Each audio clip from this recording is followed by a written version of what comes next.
Hey folks, Cool18 here, and welcome to another episode of my gameplay preview for Europa Universalis IV. We are still playing as England. Very soon we will be doing a tour du world and showing off some of the other nations. We're going to play a little bit more as England. I think it's very possible we will continue to play as England, but we'll take a little bit of a tour and we'll highlight some of the different nations and we'll look at their mechanics and what kind of situation they're in and see what's what. So, speaking of situations and seeing what's what, we control Ireland. We've got a good chunk of Burgundy over here. But in a lot of ways, we're pretty hard up. We do not have a whole lot of manpower in store. We are currently sitting in a situation where we are rapidly going to be accumulating some war exhaustion, which is a little unpleasant. I never did raise the war taxes, though, which actually did offset that a lot. A lot of people were like, why don't you raise war taxes? And it's like, well, and maybe I should have, but war exhaustion definitely sucks. I mean, it's already increased our national revolt risk by almost 10%. All of our unit construction time is almost doubled.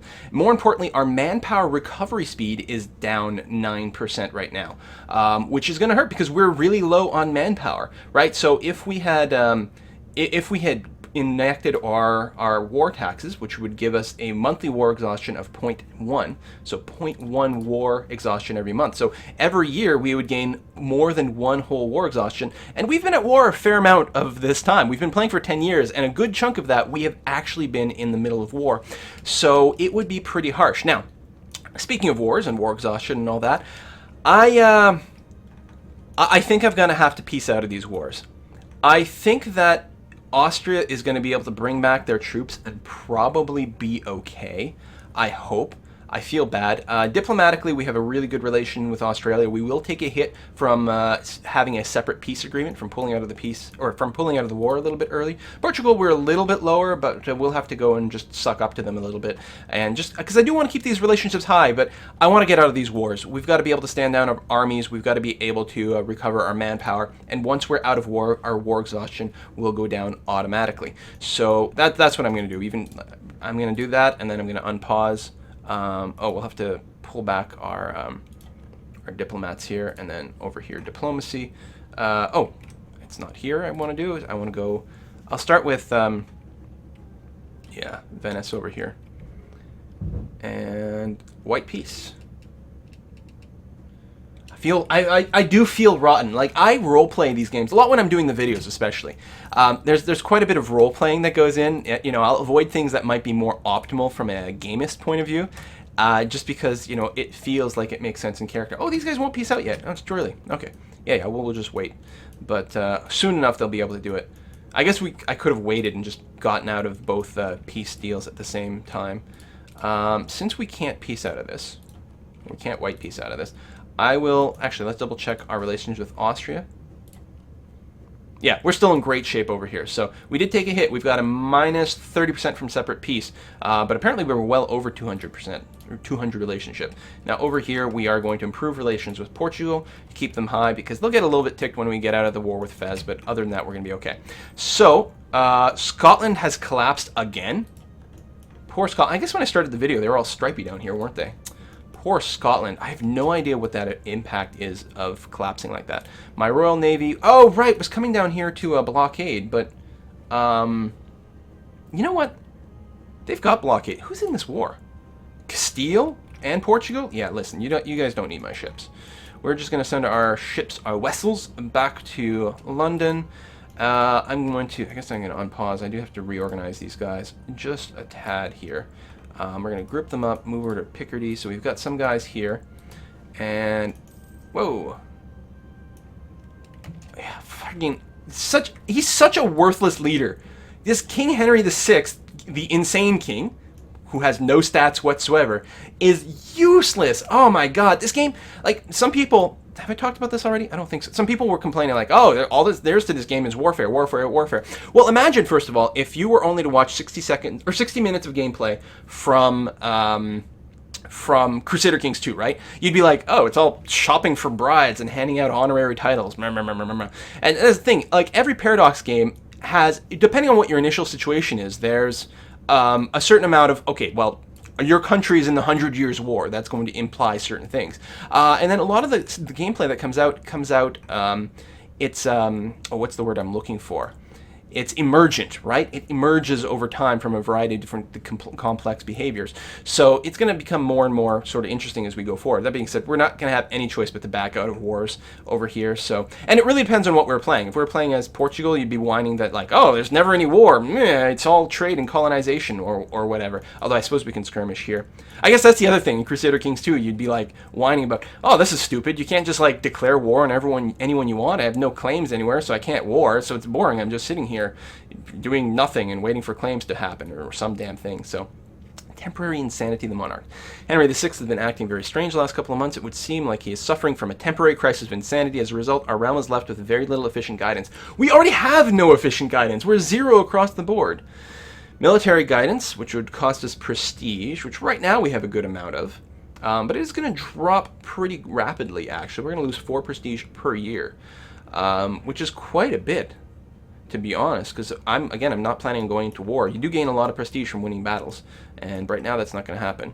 And we gain some army and navy tradition, yeah, and lose some ducats. Some people say it's ducats. I don't know, I always heard ducats, so I'm going with that.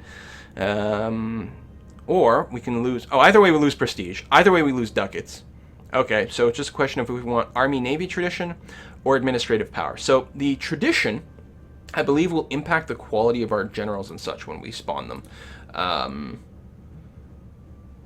Yeah, ability depends on your army tradition. And, that's right, the generals also cost us maintenance here, right? So our military power, the more generals we have, the more they cost. So that's something to keep in mind. You don't want to spawn too many of them, and you do always have the option of just dismissing them outright. Although it costs you like 50 military points to hire them, so you don't want to be hiring and firing, hiring and firing. You kind of want to fire people if you know you're not going to use them in, I guess, 50 months, right? I definitely want the admin power, though, because we need to core more stuff, we need to improve our stability, we need to do all those things. So let me double check here. I believe our coring cost, if we could get out of these wars, we could save 25% on our coring costs, and that would be a very, very, very nice thing. Because I'm in a stupid situation right now where I want to improve stability, for example, but I'd be paying 44% more due to my overextension, and my core costs are so high because of that. I think what I'll do is I'll pick up all the cheap cores, basically all the ones in Ireland. Because they do take a long time to get in, and our money will improve dramatically once these things are cores, plus we'll get far less rebellions. So yeah, I'm going to grab all the cheap cores for now, and then that'll be fine. Because I don't know how long it'll take to get a white piece. And then these guys, we'll have to recharge our admin power anyway, and then we'll core these guys once we're at peace. There's still going to be an extra penalty to the cost based on our war exhaustion, although the war exhaustion will also drop once we're at peace, so hopefully we'll get a nice discount there. Right, my troops. Where's my... Papal State declared war on Provence. Oh, well, that's unfortunate. This is my transports, right? Transports, yeah, we're going to rename White Squadron to the transport fleet. Because seriously.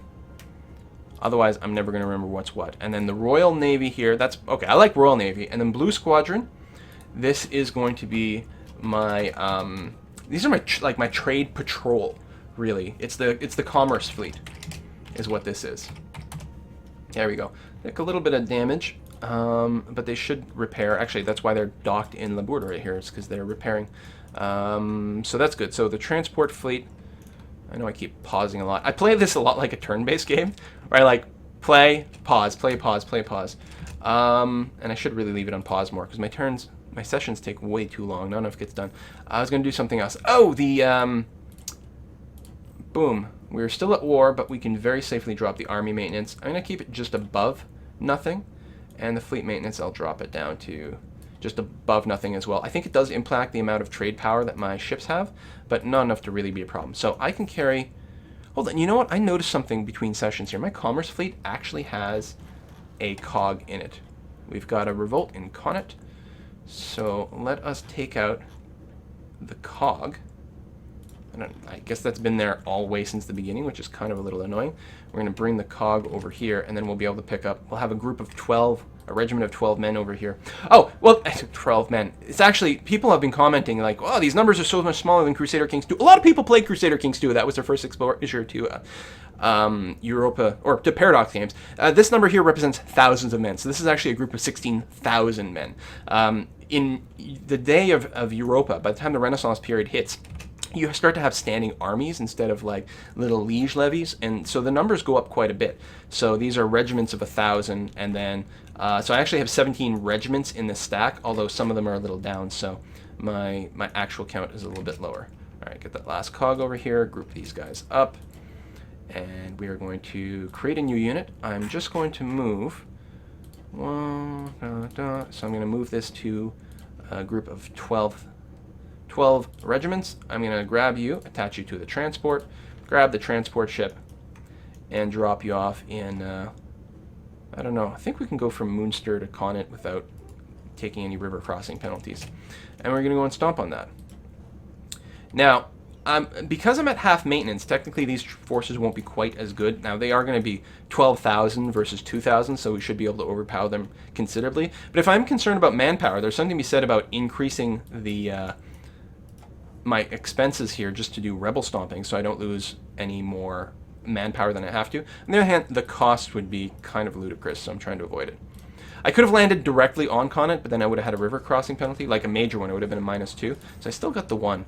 There's got to be a way to tell when I'm moving from province to province if I'm going to get a river crossing or not, but I haven't been able to figure it out. All right, so we won that.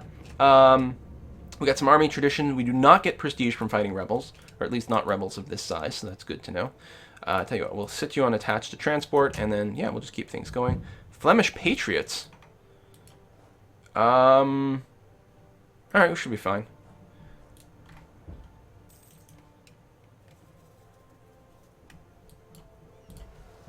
Now, we do have, like, crap morale. Oh, no! More Patriots popped up in Flanders.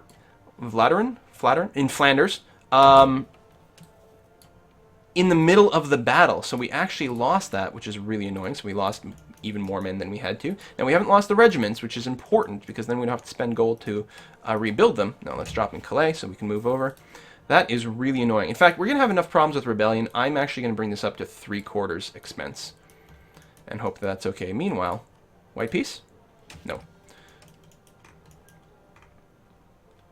So annoying. And then we've got these to pop up again, but obviously we want to stomp these out before they continue to get reinforced. In fact, it's probably worth it on our part to... Oh, let me move there. What am I going to do? I'm going to go over here, stability and expansion. So we've got a lot of Welsh nationalists, a lot of Hussite, heretics? I don't know. The big angry groups, nationalists, and handle them. So this is a really handy button, right? A lot of people early on, I know, when the first set of the EU4 screenshots were coming out, they were like, oh, it's some easy mode button to handle rebels. But it's not. What it does is it brings you to the screen that shows you all the actions you can take that would help deal with this particular group. So, I mean, boosting stability is always pretty good, but we can't do it right now.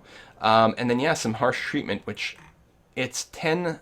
Or no, 35 military power? Oh, I guess it depends probably on the population and how angry people are or whatever, to give them a reduced revolt risk. And it's a tough decision because every time we got to go stomp some rebels, we're going to lose a little bit more manpower. I don't know. And of course, some of it's also the war exhaustion. So the sooner we can get out of those wars, the better. I'm just waiting for these guys to move. And then we'll go in with both groups over here. The 15th, the 16th, perfect. Just do that, and then you can come in over there. Okay, so we're not going to lose that siege anytime soon. We should be fine. Diplomatic power. So, diplomatic power is interesting, because I've been thinking about, are we going to lose this war? This battle? Why are we so bad? Well, we have no leaders assigned to these groups, actually. I guess that I forgot that these guys haven't been reassigned leaders. That is a huge problem. It's a huge source of our issues here. Combine.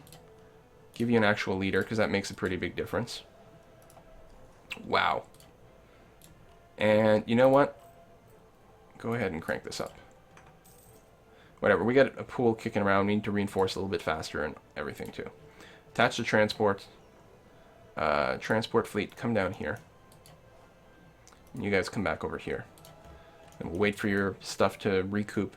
God, what a pain in the ass. We're going to have... And we haven't even done the War of the Roses yet. And listen, England has a rough time in this time period.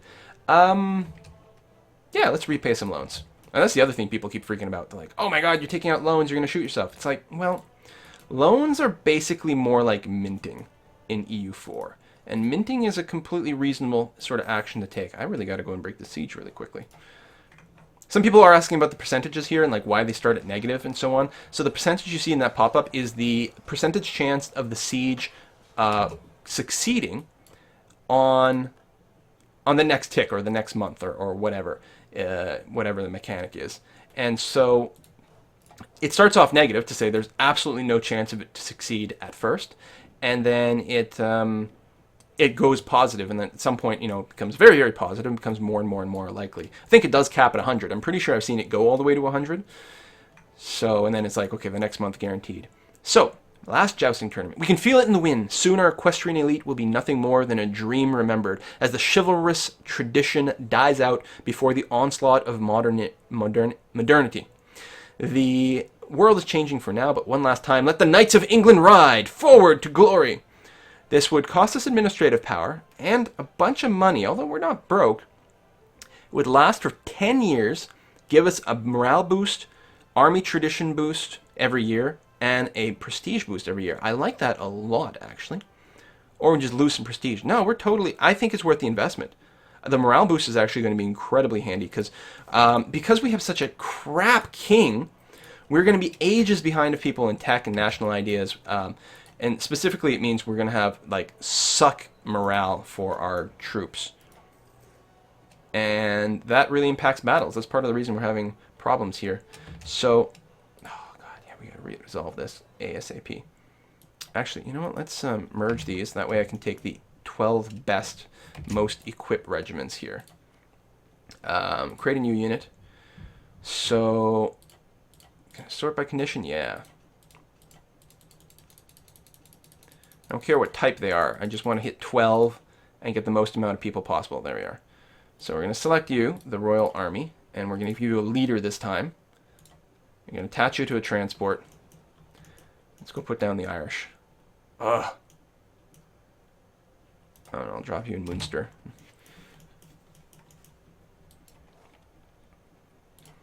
And we are once again out of manpower. Flemish patriots have crossed the border. Oh yeah, but they're microscopic. We've got a leader and everything. Yeah, we should be okay. Alright, let's go blow this up. We won that battle. Excellent. The walls are actually shattered in Leinster, which means it's easier for them to assault, but they still wouldn't have had the men. Look at, like, why? We're losing so much. There's still the goddamn river crossing. And they're getting unbelievable dice rolls. I mean, we'll win. We better goddamn win. Frack. Like this, we are having it rough. Imagine someone declares war on us right now. Do we still have a truce with France? No. Listen, if they declare war, I'm going to instantly give up a province right down here. I forgot that I've got some troops down here too. Which I could probably move out. I mean, they're perfect, healthy troops. Manage to increase our agricultural production by implementing new farming techniques for plantations, irrigation, land properties organizations, and therefore bring higher tax income to our state. We can invest in a bigger army. It's only 22 manpower in Oxfordshire. Which, so how much do they have right now? 72. And I think this, can't remember how this all adds up and whatever. I don't think is that just a bigger time, or is that just bigger production like every tick? Amount of soldiers the province can provide each year. 72, but it's got a base of 3,000. Oh, base factor is 0.02. Still, I mean, it all adds up, right? Or an extra tax base, which I think is much more important. You'll notice there is not an identification for population anymore. Here, the population thing was always like kind of a silly value. It didn't really, the population wasn't used for anything directly in EU3. And there was a bunch of stuff that was sort of derived from it, but now instead of deriving stuff from population, they just sort of have the value itself. And again, it's that bid for transparency, so you don't have to figure out formulas or do anything like that. I'm going to go for the tax value. I think it's probably a pretty good investment, and there's quite a few things that factor in based on tax value. So yeah, I think that's probably probably fine. Although, you know, we are obviously hurting for manpower. White peace? White peace! Boom. Thank you very much. Awesome. Awesome sauce. Oh, we can... Oh, okay. I'm sorry, Austria. Oh, you're having a really hard time. Oh, you are besieging. You've got a lot of friendly troops here. No, that's not particularly friendly. And look at that. Our relationship has mostly bounced back. And in fact, once the separate peace thing wears off, you know, we don't even have to suck up to them. You know who I want to suck up to? Denmark. Denmark is very powerful. I mean, it's got both Norway and Sweden as lesser partners in a personal union. So they are another really good ally to potentially call up. I don't remember. Have we set our rivals? Yes. France, Burgundy, great. Listen, Denmark, who are your rivals? Livonian Order, Teutonic Order, Pomerania. I'm wondering if I should just set a rival to someone else. Like someone that doesn't matter to me because they're so far away, like the Teutonic Order, right? They're so far away, and probably other people hate them. Bohemia, yeah, see, there's a few. What about Pomerania? Brandenburg, Righam, so a bunch of people in the HRE. I should just do that. How much does it cost to set one of these? 10 diplomatic power. I think that's worthwhile. I'm going to do it. And Pomerania is going to be like, what the hell did I ever do to you? It's like, no, no, no. This is all part of the diplomatic game, so we can be better friends with Denmark. I think that'll work. Yeah, enemy of enemy, plus 50. Although we already had that, didn't we? I don't know. Whatever. It's fine. Oh, there we go. It hadn't factored into the score. Plus 68. See, that's a pretty big boost by itself. Then we're going to suck up to them. We'll get a royal marriage. We have a lot of legitimacy. We have a crap king, but he's a legitimately crap king. Oh, my God. Look at these guys. They're so freaking beat up. You know what? I am going to go and pick up my troops from Gascon over here. And we're going to reform a more useful rebel basher. And there's things we can do. We can dismantle... some of the regiments. Oh, God damn it. But they will replenish over time. They will replenish over time. I've still got the maximum military spending. I will probably put it down after this rebel smash. Combine. No, I don't like the auto walk. In this case, they're going to the right place, but I find that, I don't know, it tends to do things not what I want. Alright, so that worked out fine. So I'm going to move you back to Leinster, since it does seem to be a pretty high rebellion place. I don't know what their odds are right now. 11%. Yeah, it's, ooh, Ulster. Wow. High rebellion there, too. Naval tradition scorned. Lately, our focus has been primarily army-oriented. Perhaps we shouldn't overlook the possibility of strong navy. I like strong navy. Oh. Well, this is a net 5-point loss, and this is a net 10-point loss. So I'm going to go for this. I mean, army tradition is pretty good, too. And probably more important, to be honest, since we do need some good generals. And there's not much of a navy to fight. You know what? Screw it. Land is good. We will repay another loan. We're currently making a slight profit, which is good. We should be able to pay things back pretty handily there. And other than that, let's take a look. Oh, some of our costs will go down. So we still have high overextension, which means our stability boost is a little bit far away. It'd be nice to do. Our war exhaustion has dropped a point, which is really handy. And yeah, our core costs, I think they were 144 before, so they've definitely gone down. Why did they just go up? Oh, for France. Okay, what do you want to reconquer?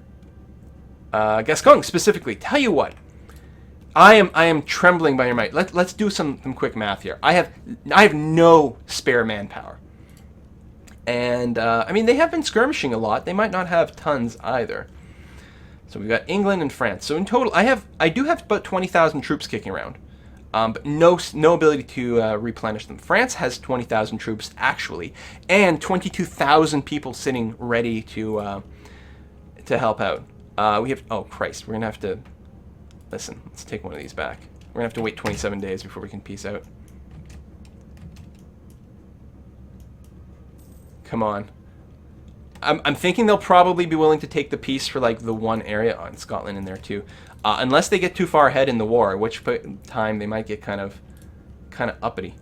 We are going to offer tribute. We're going to give you Gascon. Okay, and we're just going to have to take it. There's no way we can wage war against the French. We will at least get a truce for a year with them. Which is going to have some value. I mean, I could sit around and sort of kill some time and blockade ports and, you know, make them kind of waste some energy. But all that's going to happen is they're going to siege more stuff, and then they're going to demand more for peace. And I'm going to come out way, way behind from where I am now. So it's absolutely the right thing for me to do in the position that I'm in. And I'm trying to mostly stay out of wars too to reduce my war score if I can help it. So that's unfortunate. I think between games, I did see if, like, I can't talk to them yet. And there wasn't really any practical way for me to sell them a province. They weren't going to give me any proper amount of money. And I suppose anything to avoid a war is good. But I should, like, next time I should just be able to give them Labour and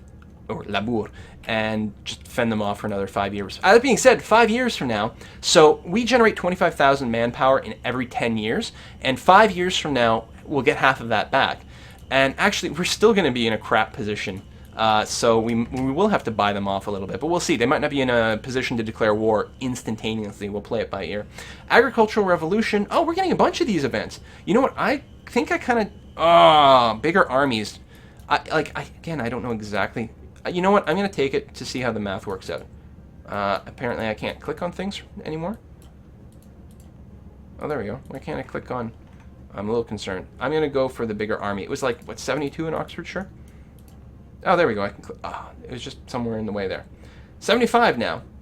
So let's go and say, invest in a bigger army. Oh, really?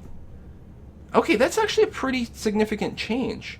The base went up by 1. Oh, it went from 3,000 to 4,000 as a base. The factors and efficiencies and things did not change. But, you know, if that's every year, which...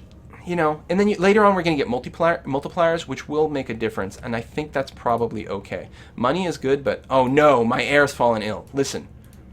Is my heir decent? 242. And then, see, it's like...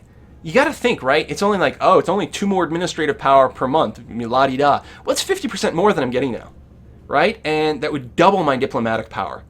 And it's 66% more military power than I've got now. So having a decent ruler is awesome. And he's not even a very good ruler, to be honest. I think it maxed out at like 666 or something like that. Gosh, that's a lot of money. And there's still 50% chance that Charles will die. 5 legitimacy.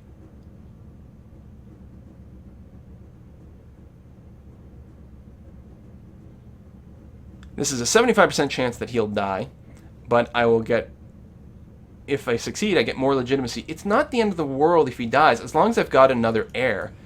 You know, we're gonna be cheap. Holy crap, I don't think he died. I mean, we didn't need the legitimacy. It was kind of interesting, but I just didn't want to spend the money. No, we still have our heir. Fantastic. Anyway, that's going to bring us to the end of this episode. I'll see you next time, folks. Bye-bye.